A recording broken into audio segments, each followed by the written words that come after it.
Olá, pessoal. Esse é o nosso último assunto dessa primeira parte do curso, né, que é de digestório. Então, hoje a gente vai falar de digestão e absorção e a partir da semana que vem a gente já começa com o sistema endócrino, tá? Então, última aula sobre sistema digestório.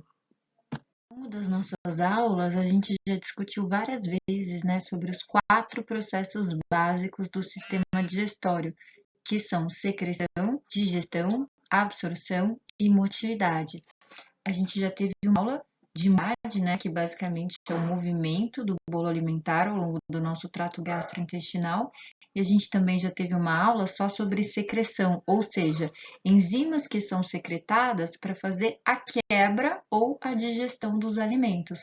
O tema específico da nossa aula de hoje é digestão, ou seja, quebra das macromoléculas e absorção. Como que essas macromoléculas, uma vez quebradas em pequenas moléculas, são absorvidas para o nosso corpo, ou seja, como que elas passam do lúmen do nosso trato gastrointestinal ou do nosso trato digestório para dentro da nossa corrente sanguínea.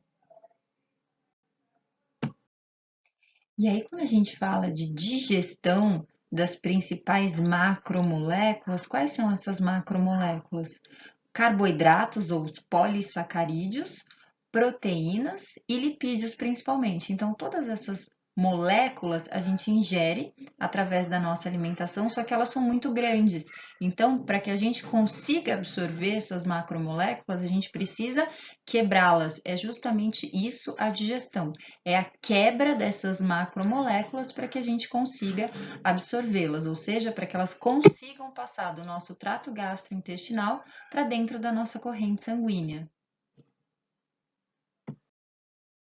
Bom, e aí como que ocorre a quebra dessas macromoléculas? Então vamos começar pelos carboidratos, né, que são os polissacarídeos. Então, a gente tem, por exemplo, o amido. O amido é um polissacarídeo, né? Tem muitos monossacarídeos. O amido, ele é quebrado por uma enzima chamada amilase em moléculas menores, né? Nos chamados disacarídeos. Então, enquanto os polissacarídeos, como o amido, têm muitos monossacarídeos, os disacarídeos têm apenas 2, né? Então, a maltose, a sacarose e a lactose, né? Vejam que eles apresentam apenas 2 monossacarídeos, por isso que eles são os disacarídeos. E aí vem, por exemplo, a enzima maltase e quebra a maltose em moléculas menores, no caso, 2 moléculas de glicose. Vem a sacarase e quebra a sacarose em 2 moléculas menores, né? E vem a lactase e quebra também em 2 monossacarídeos, 2 moléculas menores. Então, vejam como era o tamanho desse polissacarídeo e vejam agora como ficou, né? Então, as enzimas quebraram os polissacarídeos em monossacarídeos. Monossacarídeos a gente consegue absorver, polissacarídeos a gente não consegue absorver, por isso que eles precisam ser quebrados. Aqui são os nossos 3 monossacarídeos, né? Glicose, frutose e galactose. E assim, nessa forma de monossacarídeos, eles conseguem passar ali pelas nossas células intestinais e entrar na nossa corrente sanguínea. Então, os carboidratos ou os polissacarídeos são absorvidos na forma de monossacarídeos. Bom, em relação às proteínas, as proteínas são formadas pelos aminoácidos. Então, aqui é a estrutura básica de um aminoácido, né? Vocês já devem ter visto isso em processos biológicos. Então, a gente tem 20 tipos de aminoácidos, né? Que vão formar as nossas diversas proteínas. O que vai fazer uma proteína ser diferente da outra proteína? Justamente a combinação desses aminoácidos, né? Então, por exemplo, a gente tem 26 letras no nosso alfabeto e milhões de palavras. É a mesma coisa aqui, né? A gente só tem 20 aminoácidos, 20 tipos de aminoácidos que vão formar milhões de tipos de proteína.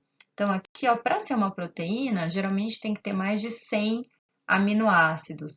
Quando tem menos de 100, quando tem de 10 a 99 aminoácidos, a gente chama de polipeptídeo, tá? É como se fosse uma proteína um pouco menor. Então, vejam que aqui tem um aminoácido, a estrutura básica do aminoácido, que é o carbono central, né? Ligado a um átomo de hidrogênio, átomos de hidrogênio. Aí aqui o carboxila e aqui o grupo amina. O que diferencia um aminoácido de outro é aqui a quarta ligação covalente, né? Que sempre vai ser diferente entre os aminoácidos. A gente chama de radical R. E aí, esses aminoácidos, eles se juntam através das ligações peptídicas, eles vão se juntando, formando proteínas. Então, proteína é um conjuntinho de aminoácidos.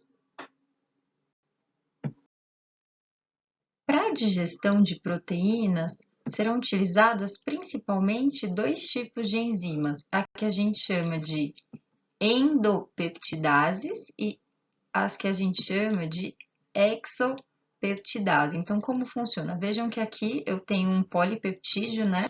Então, eu tenho um polipeptídeo formado por alguns aminoácidos. As endopeptidases, né, as enzimas endopeptidases, elas vão clivar essas ligações peptídicas mais interiores, né? Elas fazem pequenos fragmentos de peptídeos a partir de cadeias longas, né? E aí elas separam em outros dois pequenos fragmentos. Então, as endopeptidases, elas clivam, né? Elas quebram o peptídeo aqui nessa região mais interna. E as exopeptidases vão clivar essa ligação covalente aqui, ó, que está perto da região terminal, e vão induzir a liberação de um único aminoácido. Então, as endopeptidases quebram, é como se quebrasse aquele peptídeo ao meio, e as exopeptidases é que vão separando aminoácido por aminoácido. Então, esse peptídeo aqui deste tamanho a gente não consegue absorver. O que a gente consegue absorver? Pequenos aminoácidos, né? Então, que são moléculas bem menores. Então, as proteínas são quebradas ou digeridas em aminoácidos. Já os lipídios, né? Essa macromolécula, ela sempre está na forma de triacilglicerol ou TAG. Muitas vezes a gente também encontra como triglicérides ou triglicerídeos, né? Então, o lipídio é formado aqui, ó, por uma cadeia lateral de uma molécula chamada glicerol e por 3 moléculas de ácido graxo, né? Por isso, triacilglicerol. 3 ácidos graxos associados a um glicerol. E aí existe uma enzima chamada lipase. O que essa lipase vai fazer? Ela vai quebrar aqui as ligações covalentes entre ácido graxo e glicerol, liberando ácido graxo, né? Que é uma molécula muito menor que a gente consegue absorver a partir do nosso trato gastrointestinal.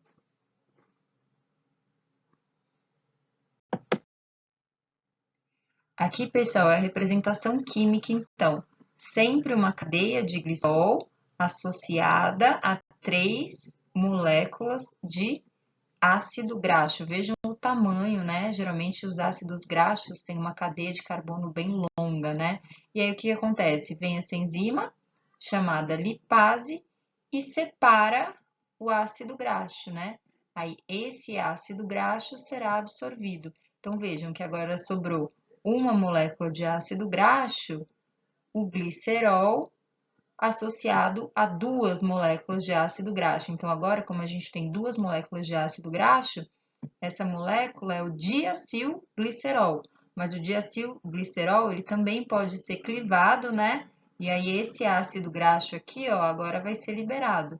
E aí, vai ser uma molécula com um glicerol e um ácido graxo, né? E aí, chamada de monoacilglicerol. Tudo bem? Então, os lipídios que estão na forma de triacilglicerol, eles são quebrados em ácidos graxos livres para que o nosso corpo consiga absorver.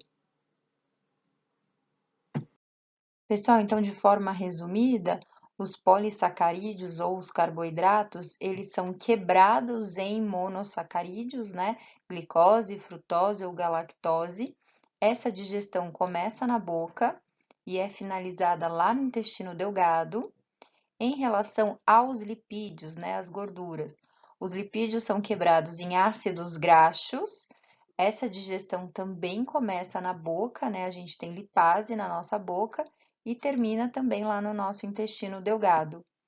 As proteínas, vejam que a digestão da proteína não começa na boca, começa no estômago e termina no intestino delgado. Então, as proteínas não são digeridas na boca, tá? Então, as proteínas são quebradas em aminoácidos. Então, polissacarídeos, lipídios e proteínas são macromoléculas que precisam ser quebradas em moléculas menores, ou monossacarídeos, ou ácidos graxos ou aminoácidos, para que o nosso corpo consiga absorver. Gente, lá no estômago ocorre principalmente o início da digestão de proteínas, mas as gorduras que começaram sua digestão na boca pela limpase lingual também são parcialmente digeridas aqui no estômago. Aqui no estômago, a gente tem a lipase gástrica, que também ajuda na digestão de lipídios, mas no estômago ocorre principalmente a digestão das proteínas. As proteínas, a gente viu no slide anterior que as proteínas não começam sua digestão na boca, e sim no estômago. E aí eu falei para vocês já em células anteriores que o estômago ele produz um ácido chamado ácido clorídrico, né? Produzido pelas células parietais. Quais são as funções desse ácido clorídrico? Bom, facilita a absorção de ferro, né? Que é um sal mineral fundamental, principalmente para a boa função das nossas hemácias. Proporciona um pH ácido para a digestão das proteínas. Então, eu já falei para vocês também que lá no nosso estômago tem uma enzima chamada pepsinogênio. Só que o pepsinogênio é a forma inativa da enzima. Para essa enzima funcionar, ela precisa ser convertida em pepsina, e essa conversão acontece graças ao ácido clorídrico, né, que proporciona um pH ácido ao estômago. Esse ácido clorídrico, ele também tem uma função protetora, uma ação germinicida, ele mata bactérias que possam ter sido deglutidas, né, a partir da nossa alimentação. Importante falar que aqui no estômago não ocorre digestão de carboidratos, tá? Então, a digestão de carboidratos que começou na boca pela amilase salivar, ela é inativada aqui no estômago justamente pelo baixo pH. Pessoal, uma função importante também da digestão no estômago é a desnaturação proteica. Então, só relembrando, as nossas proteínas, conforme elas vão sendo construídas, elas assumem a estrutura primária, aí elas começam a se novelar, né? Formam a estrutura secundária e finalmente atingem a forma terciária, né, que é a sua forma tridimensional. Muitas vezes, algumas proteínas, principalmente quando as proteínas têm mais de duas cadeias polipeptídicas, também podem assumir a sua estrutura quaternária. Bom, isso é um processo normal que ocorre, né, nas proteínas, e quando a gente come uma proteína, geralmente essa proteína está na sua estrutura terciária, para que a gente consiga quebrar as ligações peptídicas, né, quebrar essas ligações covalentes entre os aminoácidos e soltar estes aminoácidos, né, quebrar esses aminoácidos para que a gente possa absorvê-los, é preciso que a proteína da sua estrutura terciária volte lá para sua estrutura primária. Isso ocorre no estômago. Isso se chama desnaturação proteica. Então, o baixo pH estomacal faz com que as proteínas sejam desnaturadas, faz com que as proteínas voltem para sua estrutura primária, justamente para facilitar a quebra, para facilitar a digestão das proteínas. Pessoal, apesar de carboidratos e gorduras terem a sua ingestão iniciada na boca, né, pela amilase salivar e a lipase lingual, e ocorrer também a quebra de proteínas e digestão de lipídios no estômago, A maior parte da digestão e absorção acontece no intestino delgado. Então, o intestino delgado é o grande responsável pela quebra dessas macromoléculas e da absorção. Antes de explicar para vocês como que ocorre a digestão e a absorção no intestino delgado, eu preciso que vocês se lembrem de alguns conceitos sobre transporte ativo e transporte passivo. Então, vocês tiveram esse assunto em processos biológicos, é só uma revisão, né? Sempre quando a gente tem um nutriente, né? No nosso caso, um nutriente do meio mais concentrado, ele se difunde através da membrana plasmática para o meio menos concentrado. Isso é a difusão simples, justamente é para equilibrar os meios. O nosso corpo, ele gosta de homeostase. Então, se eu tenho um meio muito concentrado, esse nutriente vai passar por uma difusão simples para o meio menos concentrado, só que às vezes ele não consegue se penetrar assim tão facilmente na membrana plasmática. Às vezes ele precisa de uma proteína para fazer o transporte, né? E aí, quando essa difusão é feita através de uma proteína, se chama difusão facilitada, né? Porque é uma difusão facilitada por uma proteína. Tanto difusão simples quanto a difusão facilitada são tipos de transporte chamado transporte passivo. Por que passivo? Porque passa do meio mais concentrado para o meio menos concentrado, ou seja, vai a favor do seu gradiente de concentração e não precisa de energia, né? Não precisa de ATP. Mas, eventualmente, os nutrientes eles vão passar do meio menos concentrado para o meio mais concentrado, né? Isso é contra o equilíbrio, contra a homeostase, então é contra o gradiente de concentração. Sempre que um nutriente passa do meio menos concentrado para o meio mais concentrado, um nutriente ou um sal mineral, a gente chama de transporte ativo, né? E por ser contra o gradiente de concentração, precisa da energia do ATP. Existe ainda um outro tipo de transporte que a gente chama de transporte impulsionado por gradientes iônicos. Então, por exemplo, aqui a substância A está indo a favor do seu gradiente de concentração. E aí a substância B pega uma carona com A, né? Então, aproveita a onda aqui e vai junto com a substância A aqui para dentro da célula, por exemplo. Quando isso acontece, né? Quando duas substâncias entram ao mesmo tempo, uma pegando carona com a outra, a gente fala que é um transporte impulsionado por gradientes iônicos. Aí, no caso, a molécula B utiliza a energia da molécula A para entrar aqui dentro da célula. Por isso que é simporte, né? São os dois ao mesmo tempo.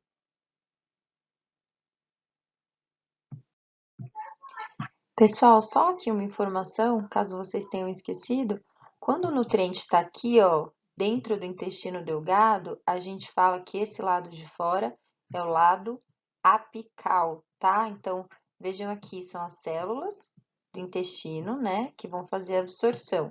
Do lado de fora dessa célula é lado apical. Aqui do lado de dentro, em contato com já em contato com a nossa corrente sanguínea, né, do lado do nosso sangue, é o lado basolateral. Então, aqui o lúmen ou a luz do intestino, dentro do intestino, lado apical, dentro da corrente sanguínea, lado basolateral. Então, a gente viu que os carboidratos, eles são quebrados, primeiro em disacarídeos. Esse processo, essa digestão em disacarídeos começa na boca, e aí depois os disacarídeos lá no intestino delgado, né, pelas enzimas do próprio intestino delgado e pelas enzimas pancreáticas. Já tivemos também aula, né, sobre as enzimas pancreáticas. Os carboidratos, eles são quebrados em monossacarídeo, glicose, galactose e a frutose. Então, essas duas imagens aqui, elas representam a mesma coisa, tá? Só que eu coloquei dois desenhos diferentes para a gente conseguir entender melhor. Então, vejam aqui, a glicose e a galactose, elas entram para dentro da célula intestinal através de uma proteína chamada SGLT1. Então, aqui está a proteína SGLT1. E aí, tanto a glicose quanto a galactose vão entrar por transporte impulsionado pelo sódio. Então, o sódio ele entra aqui nessa célula e a glicose e a galactose vão junto com o sódio, né? Pegam uma onda. Então, do lado apical para dentro da célula, glicose e galactose entram pelo transporte impulsionado pelo sódio. Mas, para entrar na nossa corrente sanguínea, tanto glicose quanto galactose vão utilizar uma outra proteína chamada GLUT2. Então, aqui está GLUT2. E aí, a GLUT2 vai fazer o transporte da glicose e da galactose para dentro da corrente sanguínea, ok? Já a frutose, vejam aqui a frutose não usa SGLT1. A frutose utiliza GLUT5. Então, a frutose entra na célula do intestino por uma difusão facilitada, tá? Então, o transporte passivo entra aqui por uma difusão facilitada. No caso, essa difusão é facilitada pela proteína GLUT5. Uma vez lá dentro da célula, a frutose, então vejam aqui a frutose, ela também vai ser transportada até a corrente sanguínea pelo GLUT2, ok? É o nome da proteína, GLUT2, pega a frutose e leva lá para dentro da corrente sanguínea. Então, vejam que os 3 monossacarídeos, glicose, galactose e frutose, são transportados para dentro da corrente sanguínea por uma difusão facilitada. E essa difusão é facilitada pela proteína GLUT2. Pessoal, em relação às proteínas, a gente viu que a digestão começa no estômago, que é um meio ácido, né? Mas quando chega lá no intestino delgado, este quimo, né, que veio do estômago, não está mais tão ácido, porque lá no estômago o quimo foi neutralizado pelo bicarbonato. Então, a gente viu nas aulas anteriores que o pâncreas produz lá suas enzimas, o suco pancreático, pelas suas células exócrinas, mas também produz bicarbonato. E o bicarbonato serve justamente para isso, né? Para neutralizar o meio intestinal. Então, o intestino delgado não tem um pH ácido. Apesar disso, ainda existem proteases que continuam lá quebrando as proteínas no intestino delgado. Essas proteases, elas produzem di ou tripeptídeos, então, grandes peptídeos são quebrados em di ou tripeptídeos ou são quebrados em aminoácidos livres. Di ou tripeptídeo significa que tem 2 ou 3 aminoácidos, né? E os aminoácidos livres são os aminoácidos sozinhos. Bom, esses di ou tripeptídeos, vejam aqui nessa outra figura, eles entram lá na célula do intestino delgado por transporte impulsionado pelo íon H+, né, que é o hidrogênio. Então, é um transporte também impulsionado por íon, no caso é o H+. Uma vez dentro da célula, esse di ou tripeptídeo, ele pode ainda ser quebrado por uma peptidase e aí ele se torna um aminoácido, né? Um único aminoácido. Os diotripeptídeos, ou eles entram por transporte impulsionado pelo H+, ou eles entram através de um processo chamado transcitose, que nada mais é do que uma fagocitose, então é o englobamento desse di ou desse tripeptídeo. Então, esse englobamento se chama fagocitose, e depois a liberação lá para a corrente sanguínea por exocitose. Isso é a transcitose, tá? Quando a molécula é absorvida por fagocitose e depois liberada por exocitose. E aqueles aminoácidos, né, livres, os aminoácidos sozinhos, eles também vão entrar aqui na célula do intestino delgado por transporte impulsionado, só que neste caso é transporte impulsionado pelo íon sódio, ok? Então, diotripeptídeos ou entram por transporte impulsionado pelo íon H+, ou por transcitose, e os aminoácidos livres entram por transporte impulsionado pelo sódio.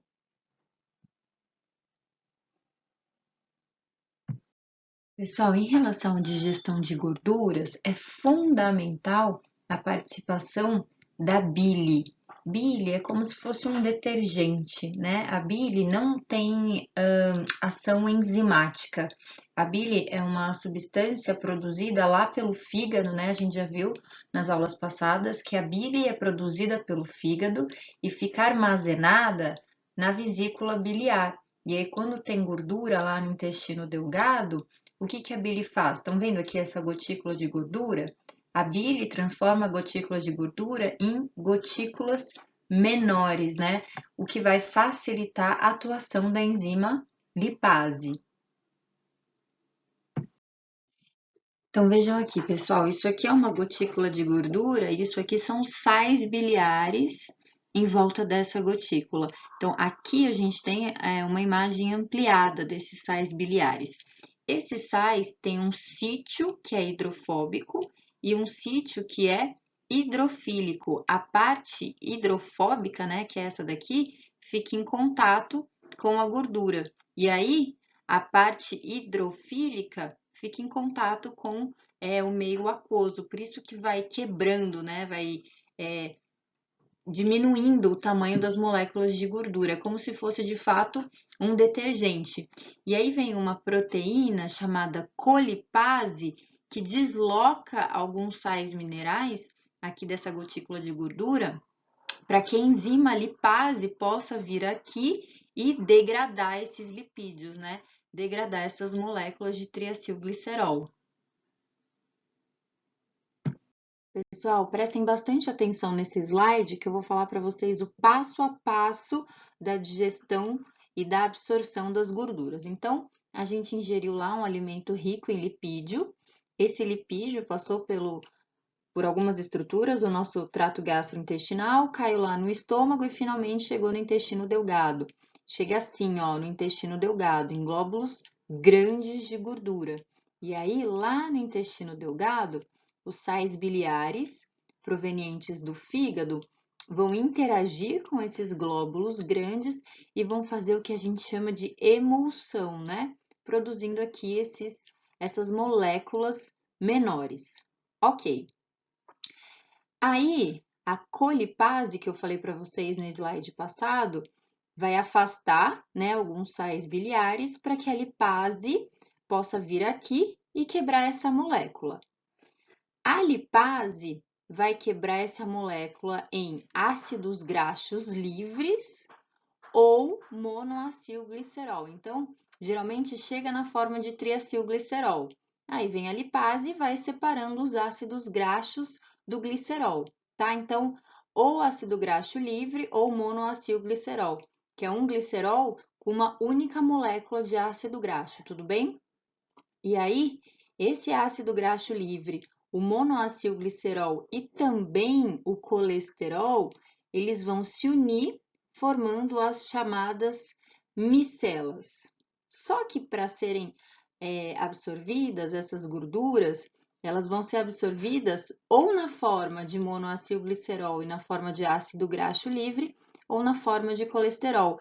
Então, elas são transformadas em micelas, né? Essa junção dessas três moléculas são as micelas, mas depois são absorvidas separadamente.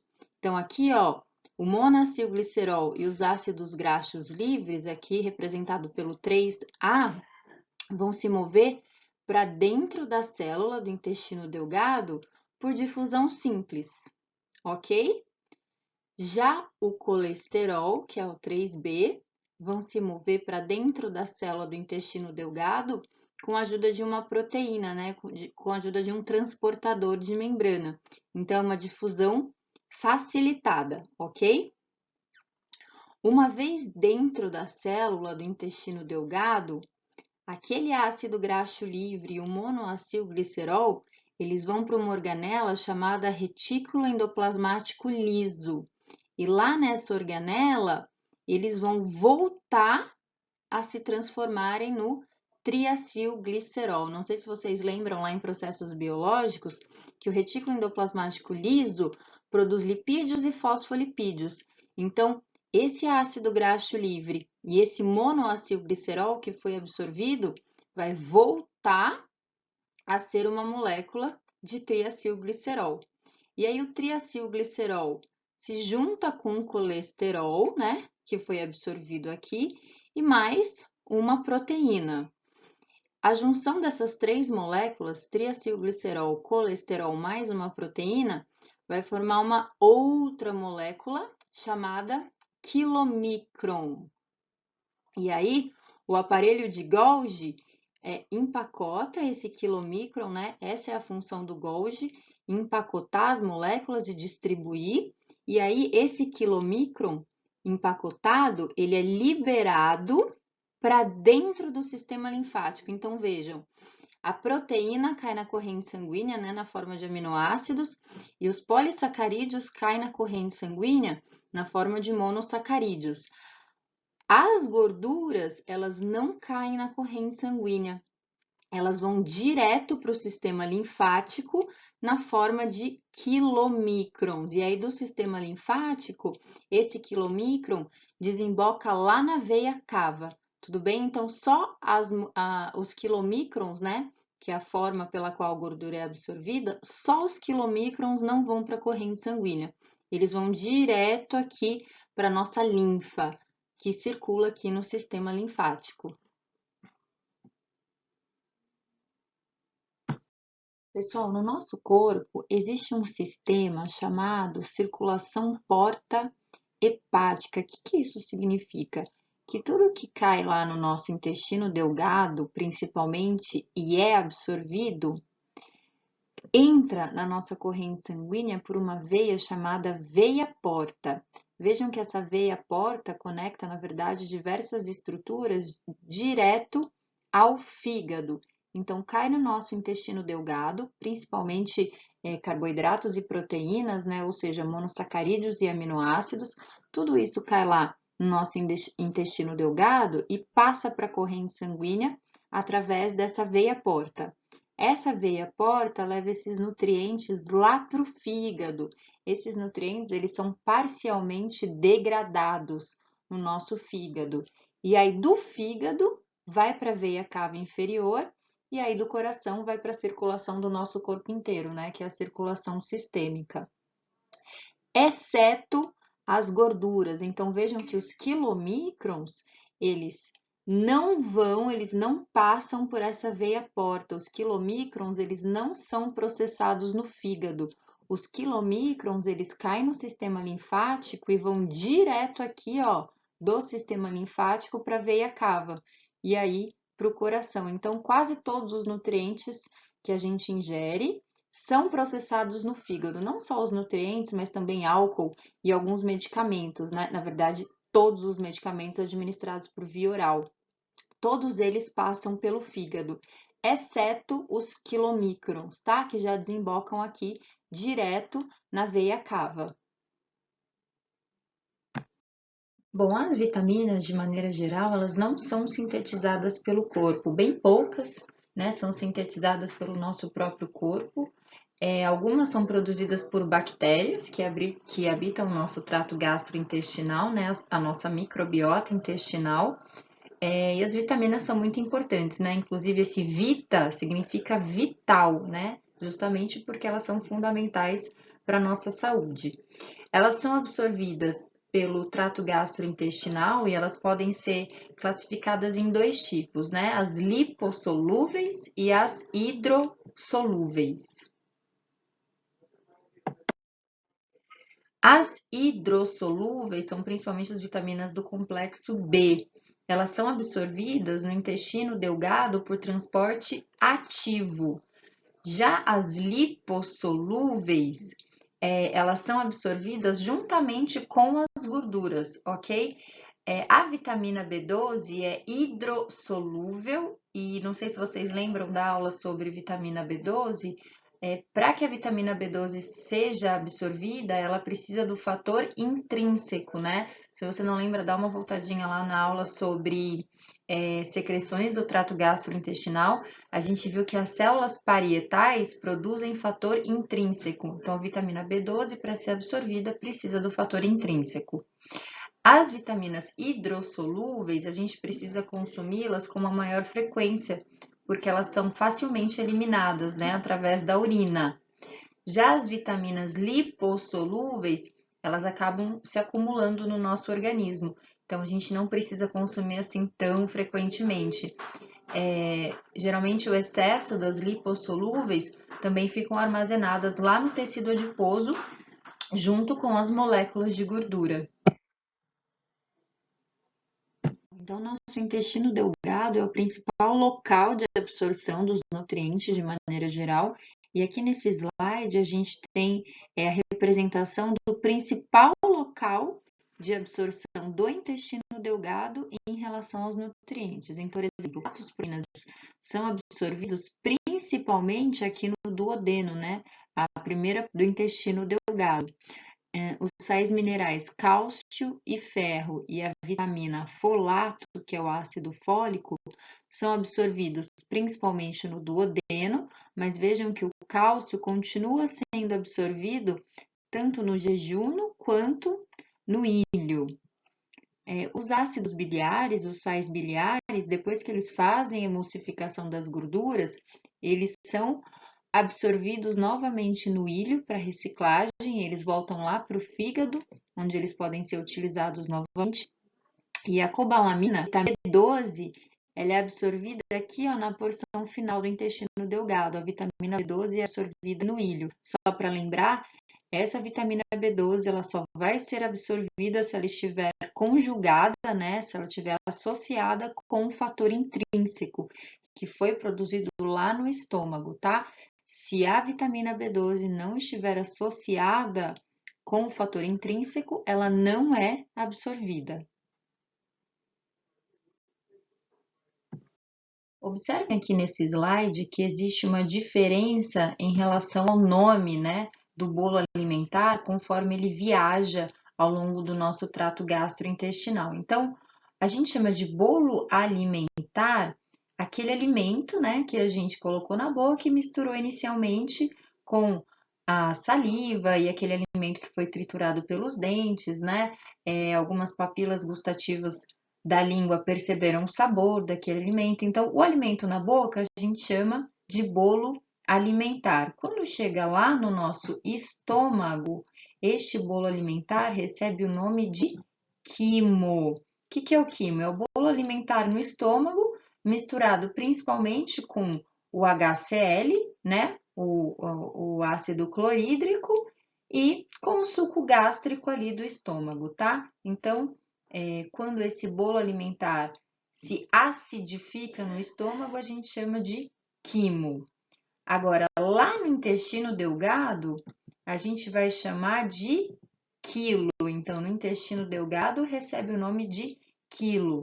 Quilo é o quimo, só que misturado com o suco pancreático, né? O suco intestinal e a bile. Então, lá no intestino delgado, recebe o nome de quilo. E aí, quando o quilo chega lá no intestino grosso, ocorre a formação do bolo fecal, né? Ou das fezes, que finalmente será excretada, será eliminada do nosso corpo.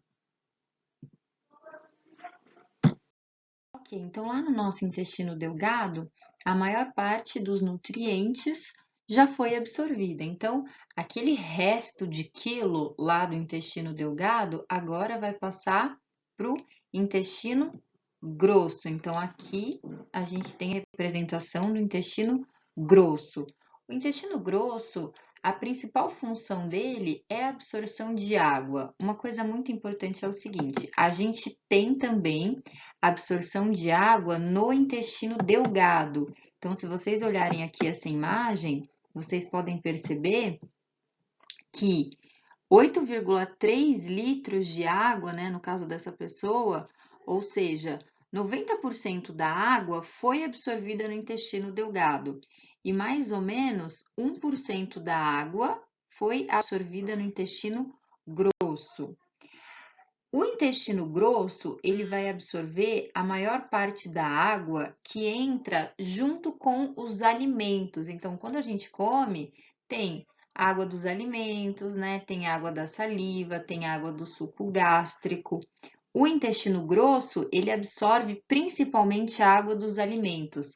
Só que a água líquida que a gente bebe ao longo do dia, sem nenhum outro alimento, então essa água líquida é absorvida principalmente pelo delgado.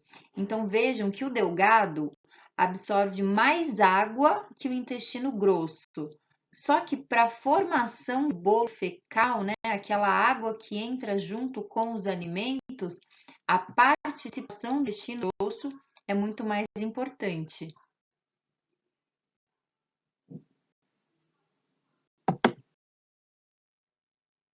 Normalmente é adicionada água durante a digestão, né? E essa água, ela pode ser reabsorvida no cólon.